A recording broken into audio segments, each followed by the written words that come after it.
Welcome to Books and Music Review. My name is Gerard Perry, and today we'll be talking about a subject that's fascinated me since about the age of 12 or 13, which is football. That was the age where I started to get interested in watching sports generally, and football specifically. At the time, the Dallas Cowboys and the Buffalo Bills were both really phenomenal football teams. The Bills had won 4 consecutive AFC championships, and they were in the and they were in the Super Bowl four times in a row. Unlike today, where the fact that they made the playoffs by luck, by chance, recently was greeted with jubilation among Buffalo fans. But you had a lot of huge stars back then, like Troy Aikman, Emmitt Smith. The Cowboys were actually kind of in contrast to the Bills, they were kind of a crazy football team. There were a whole lot of scandals and controversy. The coach and the owner, Jimmy Johnson and Jerry Jones, respectively, hated one another, despite the fact that that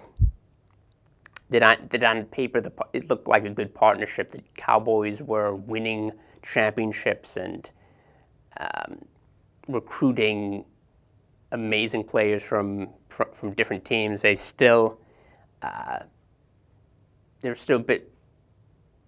bit of a clash. The power dynamics didn't really work out, and a team that was sort of similar to that is the Philadelphia Eagles.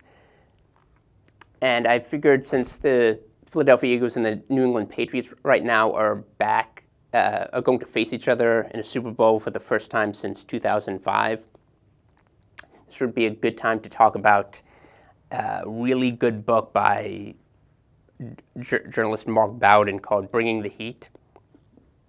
It was published about a year after a really tumultuous season in Philadelphia, where they made the playoffs for the first time in a very long time and wound up winning a wild card game. But the actual subtext of that was really a really interesting story about a team that was going through all sorts of turmoil, with firing of a really controversial coach, Buddy Ryan, and the conflict between him and a new owner who was, like most NFL owners, he'd come into fortune and through another series of businesses. In his case, selling cars. And there was a huge clash between this very voluble character, Buddy Ryan, a big, brash guy who didn't really care too much about the feelings or the opinions of his players, or pretty much anyone else, including the people who signed his paycheck, which is why eventually he was let go.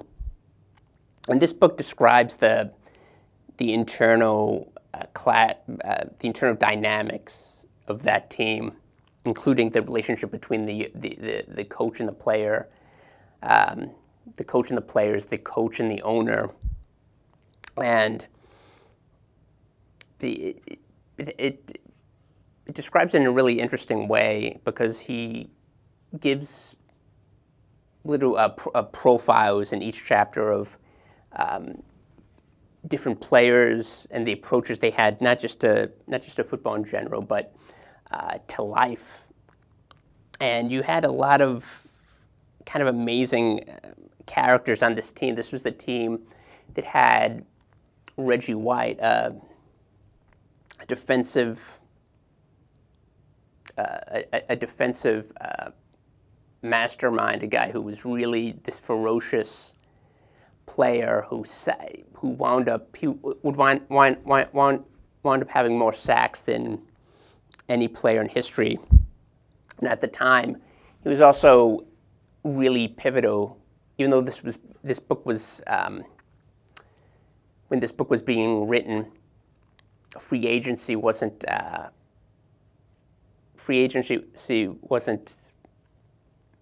as big as it is now. In fact, it wasn't really a concept where players could go from team to team and demand their price depending on how good they were. Instead of just waiting for an owner to get displeased and send them off to Siberia. And Reggie White was sort of the pioneer in this field. He was kind of like the Curtis Flood of football, whereas Curtis Flood opened up Major League Baseball so that players could choose where they would want to play and could determine their salary. Reggie White did the same thing for football, and he was also a really interesting guy in the sense that he was this ferocious football player who would just go after the quarterback and try to annihilate the offensive line of the opposing team. But at the same time, he was one of the most gentle, kind of soft-spoken, nice human beings, which had a lot to do with his faith. They called him, I think in the book, they call him Reverend Reggie, because he would go around to the other teammates who were sort of caught up in the lifestyle of being a newly rich professional athlete, and tried to steer them and guide them into doing good, giving money to charity and trying to use the opportunity they'd been given to help other people. And Reggie White is one of the players profiled, but not the only one. A kind of a linchpin of this season was Jerome Brown, because in between, as he was writing this book, Jerome Brown died in a horrific car accident, and he was sort of the glue that held. He was also a defensive player, and he was sort of the glue that held the team together.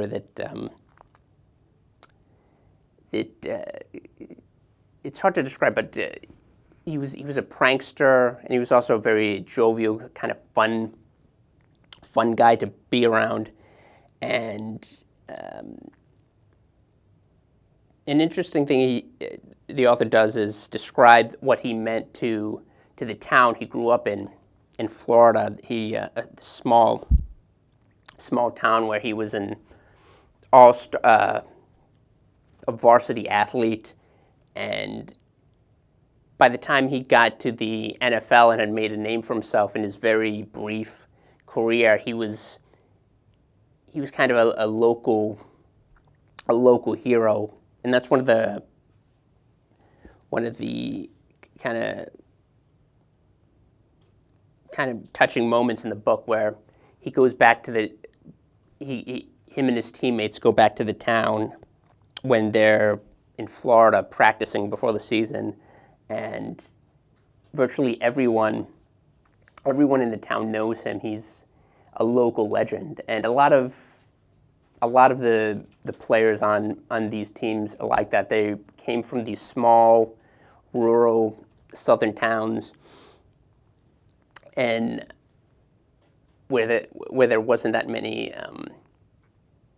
there wasn't that much else to do other than, you know, try to establish your bona fides as a great football player or basketball player or athlete, and kind of capitalize on that once you went out into the world.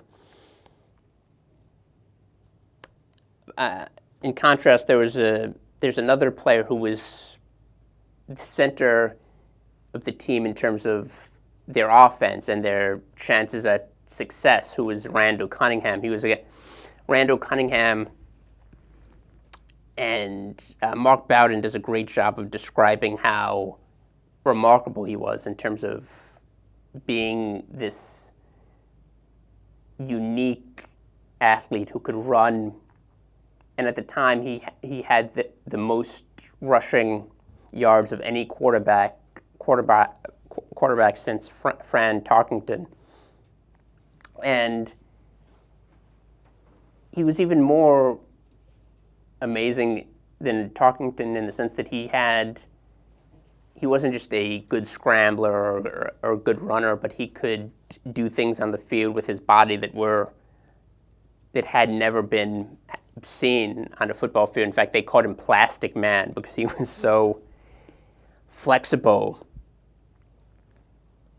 and the way he could get out of situations that were impossible for normal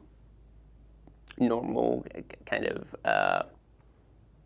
less flexible quarterbacks who would just stand in the pocket and throw. And he was sort of a pioneer in the sense that he was really the first superstar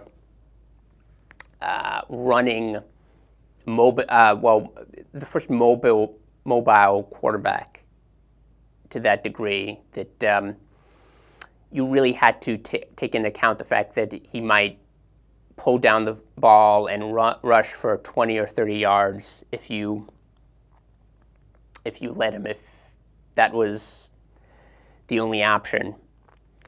And this was before Michael Vick and Russell Wilson and all sorts of other quarterbacks, more recent quarterbacks that have kind of ingrained this into the National Football League. The idea that you can be an athlete, you don't just have to be a good passer. And Randall Cunningham was one of the people who kind of established that. He was also a pioneer in the sense that he was one of the first really talented franchise quarterbacks who was an African American. At the time, there were no African American coaches, or there might have been one coach, Art Shell with the Raiders, but there were virtually no African American coaches, and there was only one quarterback, Warren Moon for the Houston Oilers, who was also very was kind of similar in the sense that he was also a great runner. He was able to make plays where no plays existed. And Mark Bowden does a great job of describing how controversial he was, not just for the league, but more importantly for the players and the coaches in Philadelphia. The fact that he looked at it as himself, rightfully as a superstar, and carried himself that way. He graduated from UNLV, which is in Las Vegas. So he saw himself as kind of a celebrity even before he came to the NFL, which makes celebrities, and it alienated virtually the entire team. And he was even benched for a while by the coach in favor of Jim McMahon, another really interesting character. And this is why probably why Mark Bowden did a book about this team. Not only the fact that he was a reporter for the Philadelphia Inquirer and he covered them day in and day out, but there were so many unique personalities on this single football team that you could write a 400-page long book. And one of them was Jim McMahon. He was someone who was legally blind, or technically he had terrible eyesight, and yet he was also someone who had a career in the NFL for over a decade, and I think either was nominated or he won a Heisman Trophy when he was at Brigham Young University college, that he almost kicked him out of school for being such a delinquent. And of course, Brigham Young is a very stern Mormon university where you have to sign a code of conduct, and this was anathema to someone like Jim McMahon, who was always courting controversy, whether it was insulting the NFL or insulting other players. There's a famous shot of him with googly eyes in the middle of a Bears practice. I think that happened when he was with the Super Bowl, when he was at the Super Bowl. So McMahon and Cunningham, there was a quarterback controversy for most of that season, and that's another interesting thread that runs through the book. This idea of who should be leading this team, and I think that's one of the reasons he wrote the book in the first place, because there was so much, not just the individual personalities of the players were so, there was so much, there was something charismatic about a lot of these football players, but there was also something that drew him to write about a team that was kind of riven with conflict and successful in spite of that. They were able to surmount not only the internal tensions, but the fact that one of their most beloved players, Jerome Brown, this amazing, heartfelt, really warm and loving guy, who's also a bit of a rogue when he first got to the team and before he was drafted. The fact that he died in the prior to the season, and they had to find a way to surmount this obstacle, which should have been impossible. When you read the book, you get a sense of how much he contributed to the team, not only in terms of being one of their best players, but emotionally lifting up all of his teammates. So that's one of the main themes of the book, the tension that they had to overcome as a team. And I think it's interesting that he decided to write this book about a team that wasn't really that successful in terms of winning in the postseason. They were able to win a wild card game, but they didn't go to the Super Bowl or the NFC Championship, and they certainly didn't replicate what the Eagles this season did, which is also kind of impressive when you think about the team, this year's Eagles team, losing their franchise quarterback with four three or four games to go, 3 or 4 games left in the season, and still being able to go to the championship with a backup quarterback. That's probably a story in its own right.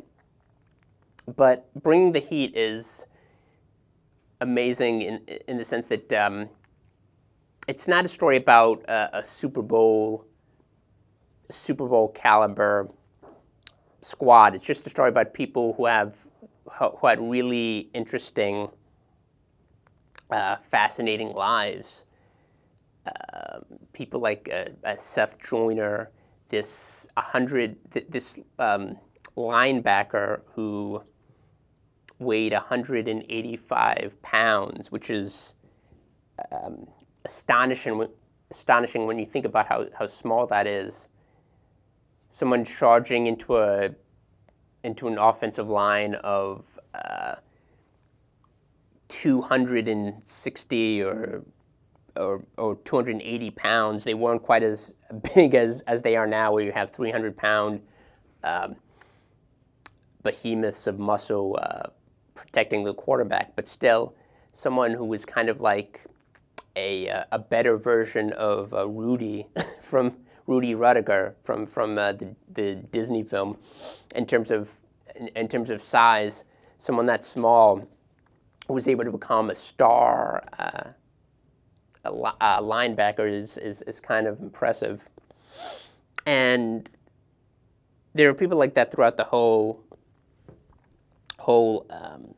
team. In fact, one of the other players on the defensive side was Mike Golick, who went on to become a successful talk show host, but at the time was basically a journeyman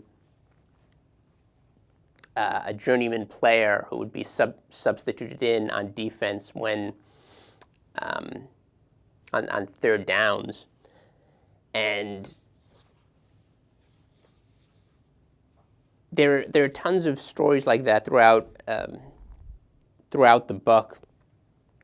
One of the things I like is the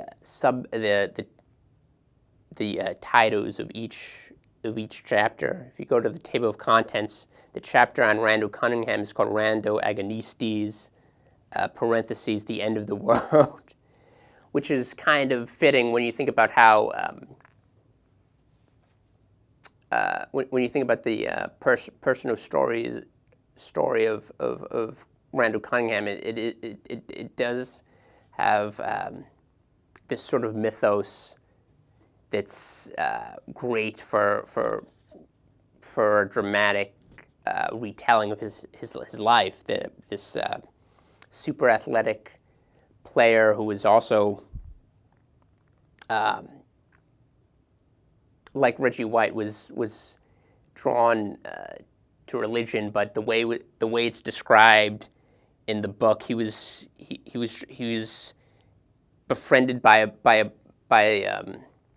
a friend who told him about the city of God. The streets are paved with gold, and he said, "Wow, that sounds pretty good." I'm paraphrasing, but he was attracted to the imagery, like the glitzy, like the glamorous imagery, and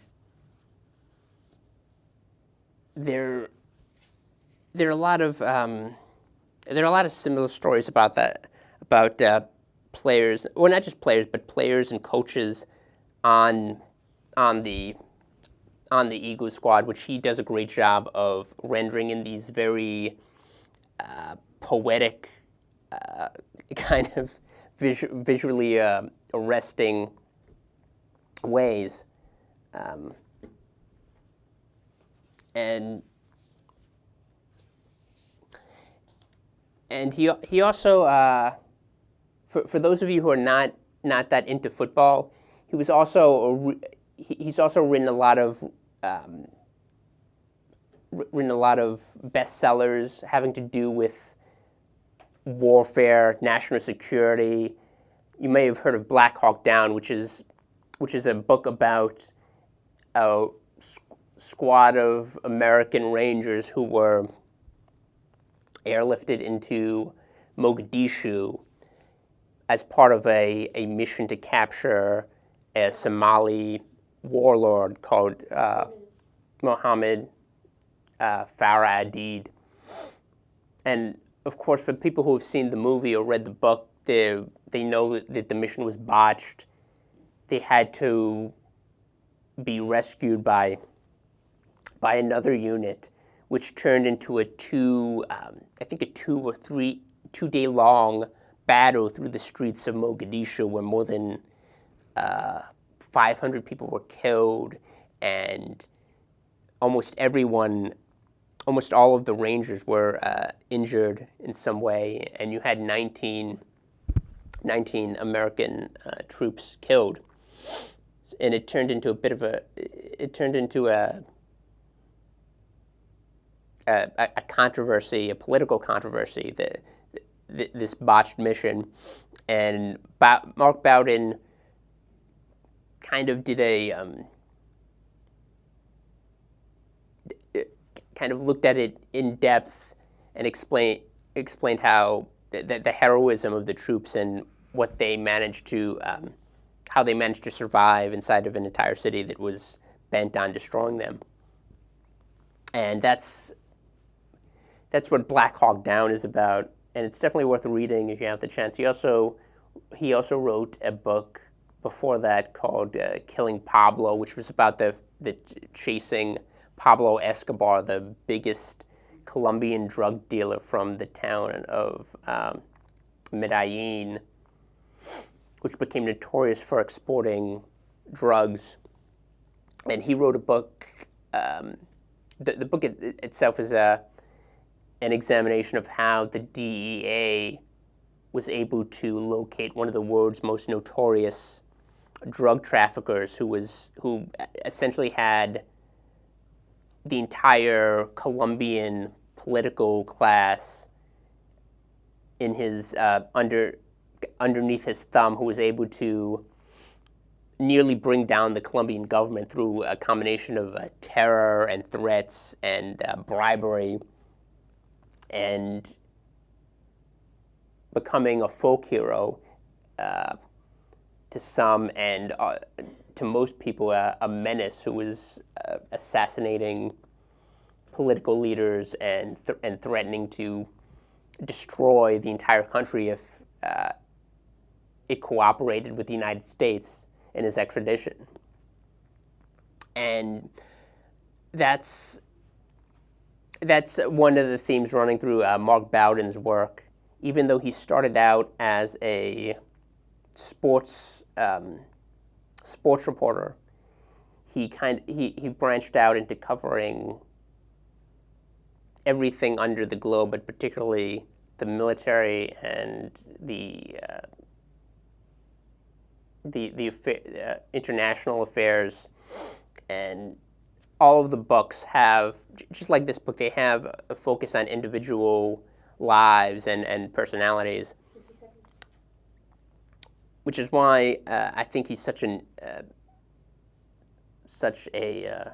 his books are so captivating. I would definitely recommend picking up one of them if you have the chance. I'm not sure if this might be out of print, but definitely. And if you're a fan of football, watch the Super Bowl in I think 2 weeks, and we can talk about it sometime in the future. Thank you. See you next time.